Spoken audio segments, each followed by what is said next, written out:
السلام عليكم ورحمة الله وبركاته. وعليكم السلام.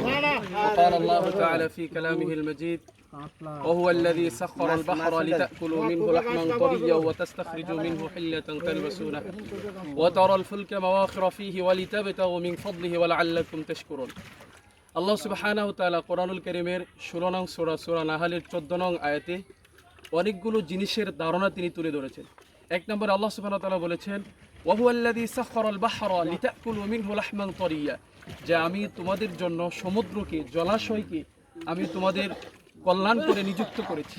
দুই নম্বরে আল্লাহ সুবহানাহু ওয়া তাআলা বলেছেন, লিতাকুলু মিনহু লাহমান তারিয়্যা, যাতে করে তোমরা সেখান থেকে লাহমান তারিয়্যা, তাজা গোশত খেতে পারো, অর্থাৎ মাছ খেতে পারো। তিন নম্বরে আল্লাহ সুবহানাহু ওয়া তাআলা বললেন, ওয়াতাস্তাখরিজু মিনহু হিল্লাহ, অর্থাৎ সমুদ্র থেকে, জলাশয় থেকে তোমরা সৌন্দর্যসুলভ বস্তু পেতে পারো, অর্থাৎ মণিমুক্ত পেতে পারো।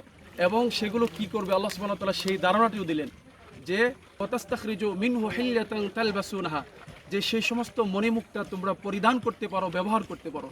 চার নম্বরে আল্লাহ সুবহানাহু ওয়া তাআলা বললেন, ওয়াতারাল ফুলকা ফীহি মাওয়াখিরা, যে ওই জলাশয়ের মধ্যে তোমরা নৌযান চলাচল করতে পারো, এক স্থান থেকে অন্য স্থানে তোমরা জিনিসপত্র আদান প্রদান করতে পারো, অর্থাৎ সফর করতে পারো। তাহলে দেখেন, একটি আয়াতের মধ্যে আল্লাহ সুবহানাহু ওয়া তাআলা কতগুলো জিনিসের ধারণা দিলেন। এক নম্বর, আল্লাহ সুবহানাহু ওয়া তাআলা সমুদ্র আমাদের জন্য উপকার হিসাবে নিযুক্ত করলেন। দুই নম্বর, আল্লাহ সুবহানাহু ওয়া তাআলা সমুদ্র থেকে আমরা মাছ ভক্ষণ করতে পারি সেই ধারণাটি দিলেন।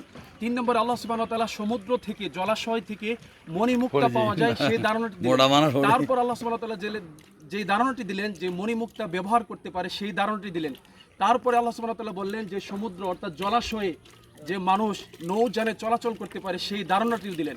তো যেহেতু আজকে আমরা মৎস্যপণা অবমুক্ত করব, একই আয়াতের মধ্যে আল্লাহ সুবহানাহু ওয়া তাআলা অনেকগুলো বিষয়ের ধারণা দিলেন, সেহেতু আমি প্রত্যেকটা বিষয় উপস্থাপন করলাম। তো যেহেতু আল্লাহ সুবহানাহু ওয়া তাআলা যে মাছ সমুদ্র থেকে অর্থাৎ পানি থেকে আমরা মৎস্য অর্থাৎ গোশত, তাজা গোশত খেতে পারি সেই ধারণা দিলেন, সেই উপলক্ষে আমরা আজকে দ্বিতীয়বারের মতো, গতকালকে আমরা 25 কেজি মাছ অবমুক্ত করেছি, আজকে আলহামদুলিল্লাহ প্রায় 12 কেজির মতো মাছ এখানে বাটপাড়া এই বিশাল জমাট জলাশয়ে আমরা এই মাছগুলো, পোনাগুলো, মৎস্যগুলো অপমুক্ত করতেছি। তো সেই সুবাদে আজকে এই কার্যক্রম শুরু হলো। আমরা সকলে একটি স্লোগানই দিব, যে মাছ উৎপাদন বৃদ্ধি করি, সমৃদ্ধ, সুখী সমৃদ্ধ সমাজ গঠন করি। এই স্লোগানে আমরা সকলে আজকে এই মাছ অবমুক্ত কার্যক্রম শুরু করতেছি।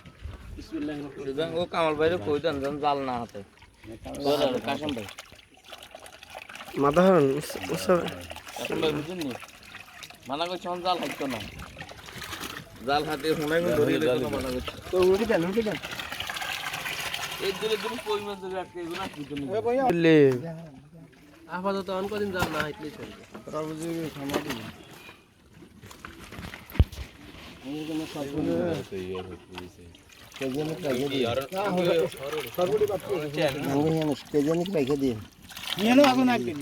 আপনি ধরেন না, না আপনি হালান না।